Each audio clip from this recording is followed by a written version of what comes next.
अशोक चौकातील लक्ष्मी नृसिंह मंदिरात रविवार दिनांक 19 मे पासून जन्मोत्सव कार्यक्रमांना प्रारंभ झाला आहे। बुधवारी दिनांक 22 मे रोजी लक्ष्मी नृसिंह स्वामींचा कल्याणोत्सव अर्थात विवाह सोहळा होईल। दुपारी 12:29 अक्षता आणि 4 वाजता उत्सव मूर्तीची मिरवणूक निघेल, अशी माहिती मंदिर विश्वस्त समितीने दिली आहे।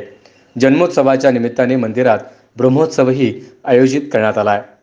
रविवारी सकाळी इंद्रध्वज पूजन झाल्यानंतर अभिषेक आणि महापूजा करण्यात येईल। त्यानंतर अखंड दीपाराधना आणि महाआरती होईल।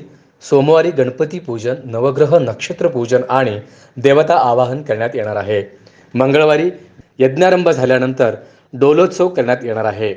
बुधवारी मुख्य सोहळा असून अक्षतांसाठी भक्तांनी यावं आणि महाप्रसादाचा लाभ घ्यावा, असं आवाहन मंदिर समितीचे अध्यक्ष अंबादास यंगल यांनी केलं आहे। कार्यक्रमाच्या यशस्वीतेसाठी रवी एलगेटी, चंद्रकांत कोंडा, व्यंकटेश पुंजाल, नरेंद्र गाजूल आदींनी प्रयत्न करत आहेत। SB न्यूज चॅनलला लाईक करा, शेअर करा, सबस्क्राईब करा।